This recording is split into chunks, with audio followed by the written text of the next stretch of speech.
This is Dialogue Conspiracy. Political research specialist Mae Brussels, whose conspiracy newsletter appears in the Realist magazine, has for 3 years shared with our listeners the fruits of her decades' research into political assassinations and the abuses of power in America. Her weekly commentary relates the news of the week to the evidence emerging about the conspiracy which allegedly maintains its power by force over America's electoral and executive processes. And now, here's Mae. Good afternoon. It's April 8th in Carmel, California, 1974. There's so much in the news. I always take a deep breath before we get into it because it's hard to cover in 45 minutes the week's news as it pertains to conspiracies.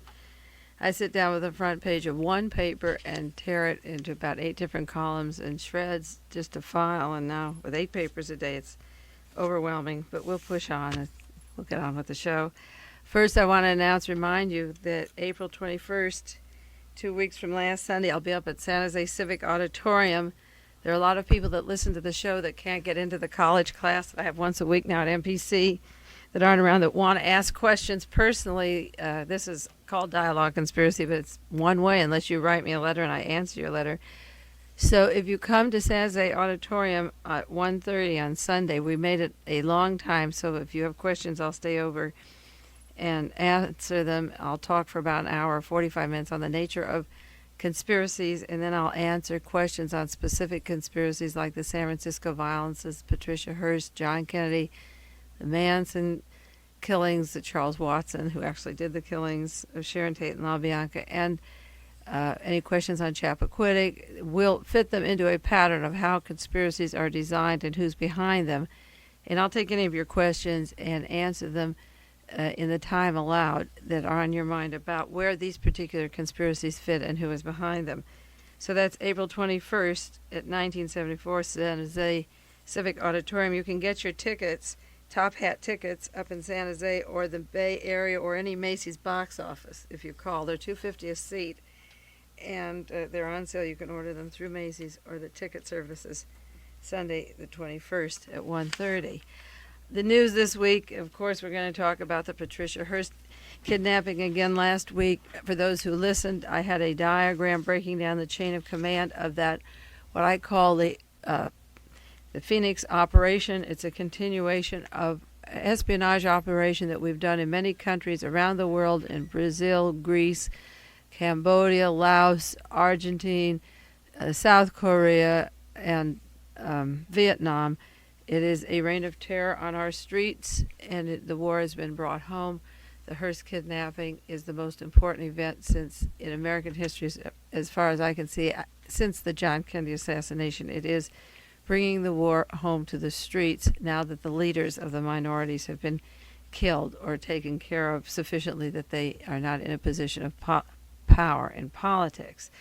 I gave briefly towards the end of the show a diagram naming the military contact agents of the Central Intelligence Agency that were in charge of the operation in contact with Donald DeFries. I just finished writing an article about him this week. I refer to him as the Black Lee Harvey Oswald, the scapegoat. There was an article about Donald DeFries for those who live in the Bay Area in the San Francisco Chronicle this morning, a profile of him, and it exactly follows the kind of story they did of Lee Harvey Oswald, the broken home, didn't have a job. He was wandering around, no meaningful relationships, desperate, lost, aimless. These are the adjectives. Hard time finding a job. He was free from many, many arrests. It lists how many arrests he could have been charged on and brought in, and then finally he was taken by the Los Angeles Police Department, and he was put in for a psychological examination where his social adjustment was disorganized, impaired. They suggested he had a schizoid personality with strong schizophrenic potential and suggested a 24-hour program of treatment. This poor black man patterned himself after the Prophet, Malcolm X, and Martin Luther King. That is the cover story, the San Francisco Chronicle, as of April the 8th, by Tim Finley and Paul Avery. It's nothing but a phony. The relationship of DeFries to this story is as accurate as John Mitchell having a third-rate burglary at the Watergate Hotel at the time of the Watergate. this is not the story. Some of this is true. He was poor and he did wander from job to job. But the military part was that wanting an identity and being a black man in America, they put him into a psychological behavior modification program. And his military contact was Colston Westbrook, who came from Southeast Asia from the Phoenix program and the CIA to the prison to take over Donald DeFries and make him a patsy and get ready for the Hearst kidnapping. He was under the control of the military. I also mentioned last week the name of Christopher Thompson and another girl, Robin Steiner. And this week, Sin Q, who sent out a communique to the Hearst family and the news media, blamed these particular people for being agents of the FBI and the CIA. And Donald DeFries is evidently aware and not programmed enough to not be aware of the military contacts and the people that framed him, that told him he would be a hero. And now he's left with Patty Hearst and Thera Wheeler, and I feel that they will all be killed this week. And I'll tell you why. A lot of people think Patricia Hearst is dead. I think it's going to come down this week for several reasons. One other thing, this Robin Steiner, who was involved, she was living with Russell Little. They came out from Florida in 1972 and were in and out of our prisons. There was a quotation in the paper this week that she lives in constant fear and is living in lone because she doesn't know who her friends are. She doesn't know who her friends are because she isn't a radical and she isn't a liberal, but she's a contact of the espionage establishment. And she'll get the same treatment that 99 other people got in Dallas and Miami that were associated with the John Kennedy assassination. They all were killed in some ways. Karate chops, hanging in the jail, automobile accidents, heart attacks, a whole group that had anything to do with the actual espionage operation of killing John Kennedy. The connecting links, if the trial were to open again, have been murdered, and there are about 99 of them at the present time. Now, this is a very difficult week for me. I very seldom get emotionally involved in my research where I get excited physically or mentally, get upset. But everything is coming in so fast on the Hearst script that it's very hard for me to concentrate or even visualize that we could have a radio show, say, 3 weeks from now. As far as I can see, I made predictions on the Robert Kennedy assassination, the Ted Kennedy accident at Chappaquiddick, the Wallace killing. So I'm going in for my fourth big prediction, and on the basis of this, I'm going to say what I think could possibly take place in the next 4 weeks and why I come to those conclusions. And I hope people that are listening have tape recorders or take time out and take your tape cassette and take your pencils and listen. And I'm going to go very slow because I could see that in 4 weeks from now, there would be a chance that stations like KLRB would not be having Dialogue Conspiracy, that the airwaves would be as controlled as Chile or Greece or Vietnam.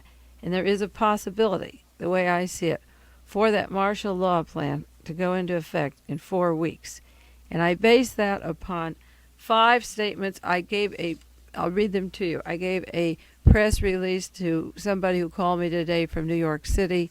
It'll be in print in various committee groups that will get it out in New York, also in San Francisco, and I'm giving it to you on KLRB, and I'll be sending this around the country as fast as I can. Mayor Alioto, the mayor of San Francisco, had a press conference this week, April the 5th, and he said the following. Mayor Joseph Alioto said at a press conference that he hinted there was a possible relationship between the Patricia Hearst kidnapping and the city's recent wave of random slayings. 11 persons, he said, have been shot to death and 4 seriously wounded, apparently without motive. These have been called our senseless, motiveless crimes that I've been talking about on KLRB since last January. Asked directly about the status of the police investigation into the street killing, Alioto said, "We'll have something to say about that and the related subject matter next week, depending on the resolution of the Hearst case. I'm going to respect the request," the mayor said, "of the Hearst family. But the moment the Hearst matter is resolved, I'm going to have a lot to say on that subject." End quote. Now, he said he'll have a lot depending on the resolution of the Hearst case. And the killings up in the Bay Area were called the zombie, motiveless, senseless. They were described as a cult, and it was called Operation Zebra, black, white, to start a race war. And there were not 11 deaths. Counting the Santa Cruz murders up and down this coast, and the Stanford killings, and the killing of Chuck Taylor's daughter a few weeks ago, and the murders in Oakland, or the boy in front of the church whose skull was crashed in. There are about 60 of these deaths in the last few months, and the purpose of them, they're run by the police department and the Federal Bureau of Investigation. It's the Phoenix operation, and they are not motiveless at all. Now, in the research of the Warren Commission, when they were writing the Warren Report, Bert Griffin, an attorney for the Warren Commission, wrote to Howard Willans, another attorney, and I have a copy of his letter dated August 14th, 1964. This is 1 month before the Warren Report was to be published in September 64, and they were writing the Chapter 6 on whether or not there was a conspiracy that Jack Ruby was assisted in killing Lee Harvey Oswald in the Dallas jail, because Lee Harvey Oswald was the patsy of the John Kennedy assassination, like Donald DeFries is our black patsy in the San Francisco killing when the Patricia Hearst murder takes place. Mr. Griffin wrote to Howard Willans, and he said this regarding the preface and the conclusion of the Warren Commission report: "We have found no evidence that anyone assisted Jack Ruby in the shooting of Oswald. Certainly, we can't say that, because it is insufficient evidence to conclude that any one particular person assisted Ruby. Nevertheless, we have not conducted an investigation that would effectively exhaust the possibilities that somebody did assist Ruby. Inasmuch as Ruby is still alive and will continue to dicker concerning his fate, it is a mistake for the Warren Commission to make a statement to indicate its investigation had been exhaustive. I would simply state the facts we have uncovered and remain silent on the issue of whether anybody not connected with the assassination of the president could have assisted Ruby. I do not think our investigation into the question of whether or not there was a conceivable tie between Ruby and the assassination is adequate to conclude there was no tie-in. But to make further suggestion no one aided or encouraged Ruby is a risk we cannot incur. As long as Ruby was alive and the report was going out in a month, and Ruby was dickering for his fate, which he begged Earl Warren to protect him so he could tell what happened, he was dickering for his fate. They couldn't say conclusively that nobody aided Jack Ruby to kill Lee Harvey Oswald. So the Warren report says that as far as they investigated, they found no evidence, because by their own admission, they didn't investigate it. But Mayor Alioto said depending on the resolution of the Hearst case, he'll have plenty to say later. Now, Attorney General Evelyn Younger is remaining very silent in the entire Hearst case. Our governor has come out and suggested that the poor should have received poisoning, botulism in their food. But Evelyn Younger, who has been named as a defendant in a lawsuit to hide the investigation of the Robert Kennedy assassination, the one that Mr. Noguchi, the coroner, is talking about, if you heard the news 10 minutes ago, a defendant in the case to cover up who killed Robert Kennedy was Evelyn Younger, the Attorney General of California. The suit was placed by Theodore Chirac in the courts in Los Angeles. And Evelyn Younger was named by Louis Tackwood in the Glass House tapes as working with the Los Angeles Police Department, the same police department that wanted Tackwood to hire radicals that would kill a president and congressman at the 72 convention in San Diego. He claimed that the Attorney General is tied to the national police force inside the White House, the military, that want to take over the government. And Evelyn Younger is being strangely silent about the Hearst case, although he's tied directly to the Watergate teams and the attack forces that would create the martial law plan. And because James McCord is on that 16-man unit, emergency contingency unit, of rounding up radicals, and that's been kept out of the entire Watergate investigation completely, it means the whole unit is still intact and ready to go on the martial law. So, and Mr. Saxby, the Attorney General in Washington, came out this week, and what were the headlines of April 1st to 8th since we met this last week? I cut 7 headlines, not the full articles. One says Saxby's theory international terrorist. And he's going to link the phony kidnapping of Princess Anne, the Shah of Iran, the abduction of diplomats in Ethiopia, Argentina, Brazil, Mexico, Sweden, and so forth, to the Patricia Hearst kidnapping. He's getting out the old files, the scapegoats from the early un-American activities that Elliot Richardson was ready to throw away if he were the Attorney General. And that could be why Richardson was fired. And it may not have been the White House tapes at all. It may have been because they wanted to keep the list of old radicals active and the martial law in plan, which they couldn't do with Richardson if he was going to throw this list away. Other headlines this week said Ethiopia guerrillas kidnap 5 oilmen. Another one, perils of terrorists. They could have small nuclear bombs and blackmail. Another, the headline, William Saxby says we're getting out the old subversive list. There's another headline, burglary is the growing American occupation. Another headline, kidnapping terror spreads in the U.S.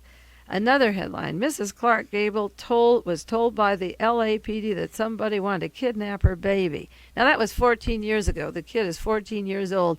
But this week it makes a headline. The Los Angeles Police Department told her someone wanted to kidnap her baby.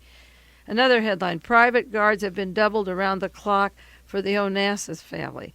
Another headline, crime casts its shadow across paradise, which was a provocateur series of killings down at St. Croix in December of 73.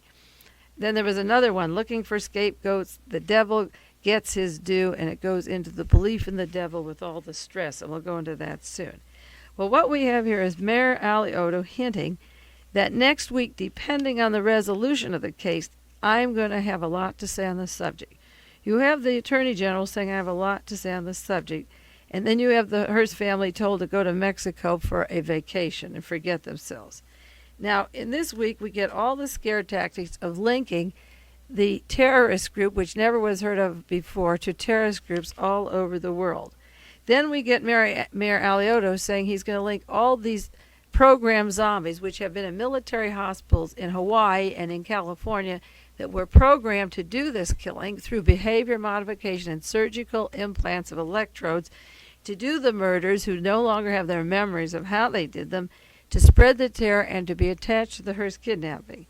Now here is the important thing. If Patricia Hearst and the 2 black men who were at behavior modification at Vacaville were killed on the guise of protecting them, they would come in and shoot them or come in and find them dead, or could even kill them and say they were dead when they arrived. On the guise of that, this next week, Alioto is expecting something to happen, after which he'll make his announcement.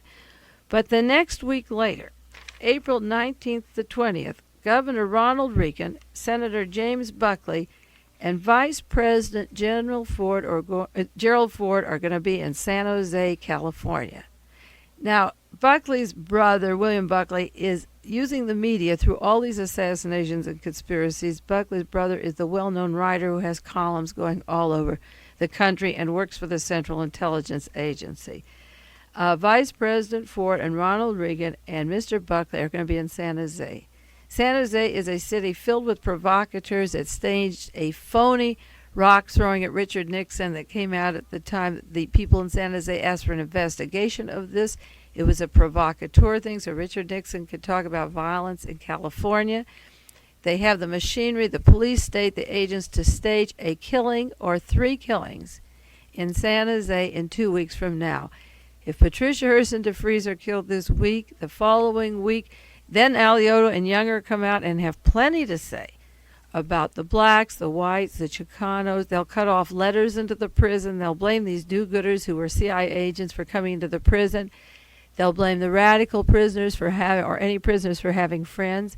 They'll cut off the visitation of the prisoners. They'll cut off the letters to prisoners, and it will become Auschwitz and Dachau and become more secretive. But killing public officials was planned for San Diego for 1972, killing congressmen, newspapermen, even the president. So how do we know that the Taquid allegations are not going to be put into effect in San Jose? And I think it is important for as many people to know this as possible, that if any one or all 3 of these people are killed, that will be the excuse for Richard Nixon to end impeachment investigations, to have martial law.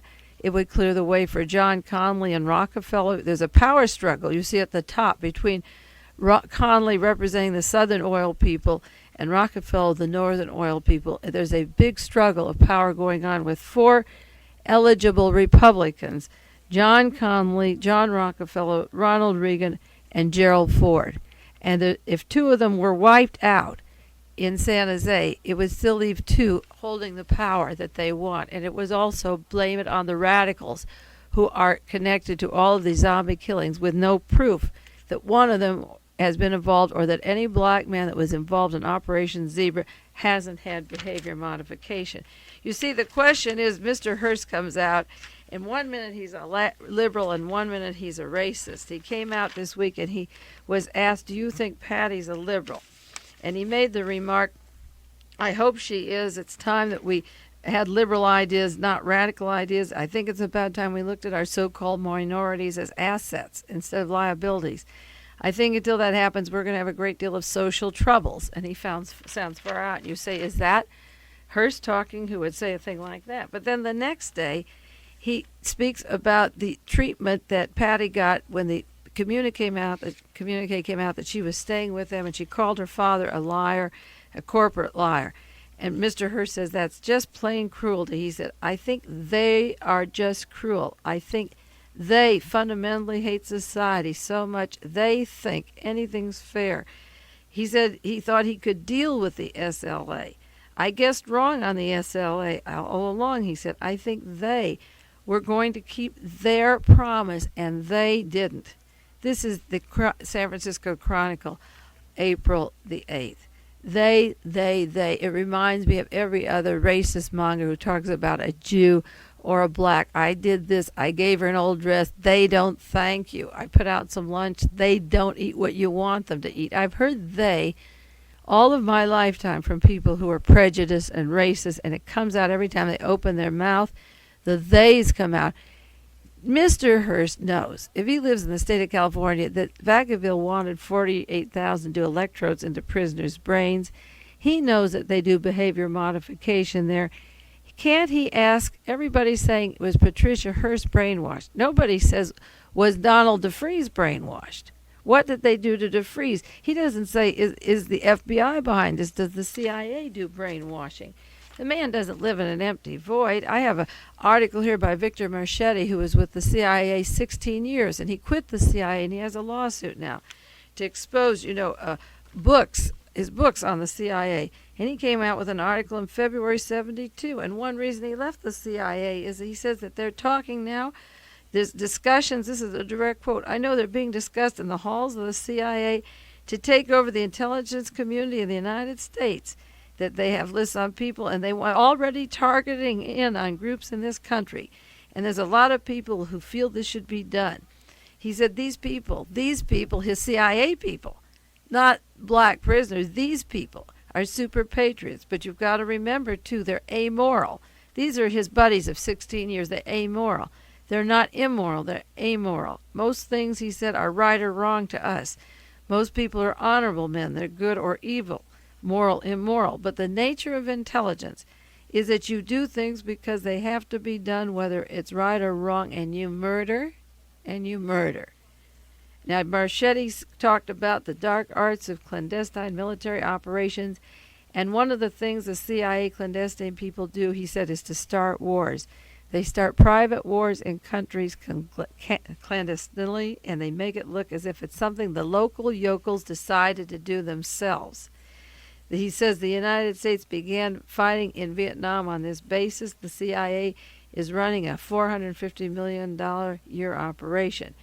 The CIA overthrew, he talks about the overthrowing of Diem and Chinook in Cambodia and other countries in the Southeast Asia. And he said, we're sending agents into South America, India, Africa, Philippines, all placing social upheaval in these various countries wherever they go. The CIA has a big depot in the Midwest United States where they have all kinds of military equipment and all kinds of unmarked weapons. And over the years, they bought everything they could get their hands all over the world that is untraceable. That's why when Lawrence Kwong from a mental hospital in San Francisco shoots Ben Munson at KGO and then kills himself and has told a detective he was programmed to do it, the gun is untraceable. Sirhan's gun, the one that shot Robert Kennedy, is gone. They come from a depot of guns that change hands over and again. And Marchetti left the CIA and wants to expose it because of their immorality and their murder, and he says they're planning to act in the United States. Another agent, Hans Tuff, that I've talked to before on my shows, in 1966 quit the CIA, and he said if this agency is permitted to operate in this arbitrary fashion within the continental limits of the United States, the rights of all American citizens are in jeopardy. This is what Hans Tuff said, and he fought against the Nazis in Europe. He came to this country. He's 55-year-old Danish-born agent who began his intelligence work in the anti-Nazi underground in World War II and came to the United States, and he said, we are in danger from an invisible government. Hans Tuff said in 1966 the CIA is operating in a manner beyond the law of the land. He's not talking about what we do overseas, but here. He has answered none of his questions regarding their highly questionable operations. The question of security that served as the cover for the amateurish raid into his private home was absurd in light of agency practices and the contents of classified material. And he warned that the continental United States was in jeopardy if we didn't stop them. So when Mr. William Colby was appointed the head of the CIA by the Senate this summer, a vote like 83-17, the operation, that was the go-ahead for him to come home from a program where people were thrown out of airplanes. In Vietnam, 40,000 people put in prisons, tiger cages, villages massacred. These were CIA operations. This is what you have in the Bay Area and San Francisco. And don't put it past them if they could be behind the killing of Robert Kennedy and John Kennedy, Martin Luther King. They will kill their own of the ruling class like Patricia Hearst or Ronald Reagan or Gerald Ford or James Buckley at a conference to get what they've been planning to get for 20 years. Now, there's a man in Los Angeles, Baxter Ward, who announced that he's running. He's a Los Angeles County official. He announced that he's going to run for governor in California, a Democratic candidate, and that if he is elected, he would open the Sirhan case and the assassination of Robert Kennedy. This is the first person to run for office in the state of California on the basis of opening the Kennedy assassination. Baxter Ward said, this is in addition to the Gucci news release today on the autopsy. Alioto said, he charged Alioto with being part of the mafia, but he goes on his other charge. Baxter Ward said, there's something that people have to answer to in the Los Angeles County about the Kennedy assassination that I've been asking daily since 1970. Someone is protecting a position or person. People in authority in Los Angeles County have conspired to prevent the reexamination. Ward said there's an angle of fire that is haywire, a distance of firing is haywire. The bullet test did not match the gun taken from Sirhan, and he wants to run for governor and open up this particular case. Now, there was a man who's been doing work on the Robert Kennedy assassination, Jack Kimbrough, who was in Carmel this last week, and he wants me to run for governor. He wants to put up a filing fee. It's too late to be on the ballot. It would be as an independent to run for governor of California. And some of the researchers said to me, well, if Baxter Ward is opening up the Robert Kennedy assassination in California, you won't have to run for governor because he will cover it. But if I decide to accept the filing fee and run for governor in this next election or attorney general, and I'll be filing in the next week or two if I decide to do it, I will run on the basis of opening up the case of the Sharon Tate LaBianca murders, the Robert Kennedy assassination, the Kemper murders up in Santa Cruz, Dr. Oda, the assassination up there, the Stanford killings, the San Francisco violences, the Patricia Hearst kidnapping, the Juan Corona, the framing of Juan Corona, the mass murders that have been taking place in California, the Isla Vista riots, and we will link them to the network of the police departments, the intelligence agencies, the Justice Department, and the White House. The assassination order that was to go out to kill Cesar Chavez from the Treasury Department, and the order to kill Eldridge Cleaver and bring him home dead in the box. All of these mass murders are contrived for what I think could culminate 3 weeks from now, and I have to briefly go into what is happening that makes me believe that this last desperate act could happen, because California seems to be where the police state was planned in 72, and it's moving along. The San Francisco Chronicle had an article this week, April the 5th. It read Quentin Chaplin at knife's point, and it went over the Associated Press in the San Jose Mercury. And this is the article. San Quentin's Protestant chaplain was held hostage with a crude knife at his throat yesterday in a third consecutive day of violence. The brief but tense drama at the prison chapel happened at 2 o'clock when inmate Vladimir Zatko, 28, grabbed Harry Howard, the chaplain. Zatko held a primitive 12-inch knife against the chaplain's throat, and 50 guards rushed to the scene. The chaplain resisted. There was a struggle. The chaplain fell to the floor. He appeared to be unhurt. The prison said they did not know if Zatko planned to use him as an escape attempt. Zatko is serving a prison 1 year to life on a second-degree robbery and has a psychiatric history. Now, who is Zatko? I have a copy of a letter of Vladimir Zatko, and I read it earlier on a radio program, I believe, but he made the headlines this week. Let's go into who he is. This letter is addressed to Honorable Judge Thomas McBride in California, and it is from Vladimir Zatko from the United States District Court for the Eastern District of California. Charles R. Newsom is filing for him as the plaintiff versus the President of the United States, Richard Nixon. And Newsom, who has found new evidence in the assassination of Robert Kennedy, has filed this for Vladimir Zatko to Honorable Judge McBride. And this is what the affidavit reads. It's dated September the 11th, 1973. I, Vladimir Zatko, citizen of Czechoslovakia, presently incarcerated at San Quentin State Prison, under an order of deportation rendered on August 28, 73, by the U.S. Immigration and Naturalization, and personally known by defendant, in this case Richard Nixon. 2. Zatko, V.A. Zatko has been by two close associates, instructed and ordered to murder one Sirhan Sirhan, presently incarcerated at San Quentin. The persons concerned are well known by defendant Nixon. They are involved in the Watergate affair, and their names shall be revealed to the court upon an appropriate order issued therein. Number 3, Zatko has from defendant Nixon received an advance payment of $25,000, which sum of money is still untouched and deposited with a bank in the state of California and shall be presented as evidence to this court upon an order issued therein. 4, it should be noted that Zatko has on files in his residence in Beverly Hills, California, several letters written to him by E. Howard Hunt, also involved in the Watergate, as well as numerous other letters and papers and documents that would create circumstantial evidence that defendant Richard Nixon is connected with the assassination of the Kennedy brothers. 5, undoubtedly only a proper investigation of this court of justice could bring the whole conspiracy to light. Zatko cannot and will not give any information or evidence except upon an order issued of immunity from prosecution granted to Vladimir Alexander Zatko. The deportation order should be declared unconstitutional. He should be taken from federal custody immediately. Signed by Vladimir Zatko, and a copy was sent to the Russian embassy in Washington, the New York Times, a Christian Science Monitor, and it was signed September the 11th, 1973.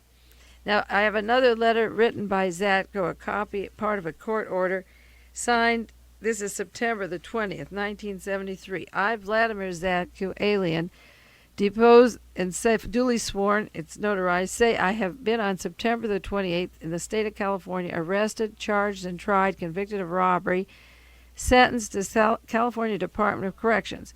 Due to my poverty, I have been unable to employ a professional attorney and been deprived of basic rights. The said conviction resulted in the final order of deportation of my person from the United States of America as of August 28, 73. I have not committed the alleged crimes for which I am imprisoned. I have not been in the U.S. on July 29, 1970, the date I was charged. I have been during this imprisonment numerous times interrogated by the FBI, U.S. Secret Service, and other law enforcement agencies, state and federal. The agents have thereof tortured me, burned me with lighted cigarettes on my arms and marks and spots still visible. Beaten and sadistically humiliated, I have been by the same persons given applied hypodermic needle, various substances and drugs to cause me to partially or totally to lose control of my mind and free will and senses, and the atrocities committed result in paralysis of my left leg have ruined my health. I do not presently have a healthy and sufficient recollection of what has all been inflicted upon my person during the imprisonment, especially when I was under the influence of those mentioned drugs. I bring this up because Sirhan was heavily drugged to forget after the shooting in the Ambassador Hotel the people that had hired him as a decoy while Robert Kennedy was shot from the behind. He said, I can't remember what I may have said or done, written or signed at any particular moment during the interrogations. I cannot assume responsibility, and I will not, for my acts done while I was illegally deprived of my physical and mental faculties. Now, this is a certified letter of Zatko's, and I claim, he says he has evidence to show that he was paid $25,000 to kill Sirhan. And I said that these San Francisco zombie killings, they do get injections and things to forget. Men are being programmed by the intelligence agencies and the Bureau to commit acts of violence and then forget what they did. And he said he's illegally deprived of his physical and mental faculties, and he can only partially remember what happens to him. Now, the important thing is this. I also have a copy of a letter from, allegedly, it's supposed to be from the warden Nelson up at San Quentin, saying that Zatko would meet with these particular people, FBI agents and Secret Service, because they'd asked for the prisoner, and he was taken off privately by them. But the Mr. Nelson complained that he was left bleeding and injured from those visitations, and he objected to the prisoner being hurt or bleeding, so that if this letter is accurate from Warden Nelson complaining of the treatment of Zatko in the prison, it would remind me of Joseph Romero and Little being taken by FBI men who have access to the California prison system and can carry people off and interrogate them or take them to see the death chamber and then take them to another room. Zatko claims that he has evidence that Richard Nixon knows it was part of the killing of the two Kennedy brothers. He wanted to get out of jail. He asked Justice McBride to do it. So maybe this altercation, the fact that he was with the chaplain and had this blade, shows that he was armed in some way. I also have a letter he sent out October the 14th saying, I'm again in possession of a 1 1/2 inch needle containing highly poisonous substance, the one I received on February 24th, 1973, prior to my confinement, in quotes, that he was sent up to San Quentin for this purpose. I believe you are in a position to arrange that I get transferred to any U.S. court or to Mr. Hansen, that's Sirhan's attorney. He's supposed to be representing Sirhan, but he will not keep Sirhan alive, this particular attorney, by checking into the Zatko matter. They're just letting it go out of hand. So the point is the man may have had this phony altercation with the priest, so he'd be locked up and wouldn't have to kill Sirhan. And on the other hand, the prison may have had this skirmish with the priest so they could isolate him because he has let the information out that he's supposed to kill Sirhan, and the evidence of opening up the Robert Kennedy thing is blowing all up and down the state. Now, I think the martial law thing could go into effect, and I think that there could be these killings in San Jose on the 19th and 20th for the following reason. A government that has taken power illegally, who's usurped the processes and is being investigated at every front by the Congress, and various lawyers can't afford to investigate itself. And I know that in Pravda in 1971, they had an article that the truth about the Kennedy assassination wasn't told. And about the same time, Chu and Lau had a Mexico City interview with a journalist called Julius Scher Garcia, in which he said the truth of Kennedy hadn't been revealed. It was after these two articles, one in Pravda and one in Mexico, that Richard Nixon said he was going to the Soviet Union and going to China. And I always felt that phony d'entente was a bargain in order to blackmail to get him to reach them instead of them coming to him. And now that the d'entente is being broken up and the strategic arms limitation talks are being sabotaged, it was very interesting that this week again Pravda came out with an article, the USSR came out with an article March the 18th saying the real truth behind the Kennedy assassination is locked up in the files of the FBI and CIA. And they went on to say that executive action, the movie and the book, is more authentic than the Warren Commission report. I think that the thing that they held over Richard Nixon because he's in power at the time were these particular assassinations, and if the d'entente is going to break, that Soviet Union and China will begin more telling about who killed Kennedy. But at the home front, you have members of Congress Congressman Gonzalez from Texas said that the committee is now investigating in Congress where the particular Watergate men were at the time John Kennedy was killed in Dallas, Texas. There was another a television interview this week, and Jesse Jackson, there was James Earl Ray talking about his prison conditions. But he didn't say it on the media, it wouldn't have been allowed at the time. He was talking about solitary confinement. But with his other press, media, and contacts in the last few weeks, James Earl Ray has been speaking up and said he didn't kill Martin Luther King, and there was a conspiracy. Even at San Quentin, I take the San Quentin weekly newspaper, Executive Action, is showing at San Quentin this week, if you would believe it or not. And George Wallace spoke up the last few weeks and said there was a conspiracy to kill him, and he wants to know where Arthur Bremer got the money for airplane tickets and Waldorf Astoria and all the money that he was spending and his mobility and how he could stalk and know where Wallace was. The movie was made The Second Gun, which was bought up and purchased. I heard a story last night that Theodore Chirac had one copy, and he showed it to a particular movie actor in Hollywood a few weeks ago, and Theodore Chirac produced the movie The Second Gun. And this actor was so excited, he said, "Come to my home, I want to talk about the movie," and they were pretty high, the excitement of seeing this movie, and he was very excited. And he asked Chirac to sleep at his house that night, and he had taken the film with him from the showing. And he said, "This movie belongs to the world, it belongs to history," and they were excited. And the next morning there was a gun at Chirac's head, and this actor said he was going to kill him. He wanted the film, and he was going to keep it. And he took the film away from Theodore Chirac, and all the other copies were bought up by Warner Brothers, and we were told we wouldn't see this movie in our lifetime. So Chirac left and called the sheriffs and police. They went to the movie star's home, and the copies of the film were buried 3 feet under the ground in the backyard of the estate of this movie actor. A real cloak and dagger story, but the desperation of taking the producer, a researcher of 5 years, and holding a gun to his head and taking those movies, bringing him home under the guise of friendship, and then burying them in the dirt is the last available copies on the street. That was happening in Hollywood this week. Jim Garrison had an article in the Iconoclast, a Texas newspaper, and Mr. Sciamber, his aide, and they were saying that committees in Washington were looking into the John Kennedy assassination, and something is going to break very soon. The news article went on to say that Garrison is continuing to get data on Martin Luther King, Bobby Kennedy, the George Wallace shooting, and the quotation was, "Things are going to start opening up soon." Ted Kennedy is still the #1 favorite for the Democratic Party. The polls indicate this. The action at Chappaquiddick didn't put him out of the running for the next elections. I'm listing all the factors on why, in addition to the Watergate investigations and the tapes and the possibility that the White House team would go to prison like Ehrlichman or Haldeman, if you had the martial law, Charles Colson and all the espionage agents, those that would be in jail, would be out, and there wouldn't be any such thing as putting them in prison. In addition to, as I say, putting all this terror that we have on the coast onto radical groups, linking it all together, it would be a wonderful way to come down on the radicals, to try to end the kidnapping of various industrialists and people that have investments like the ITT and General Motors all over the world.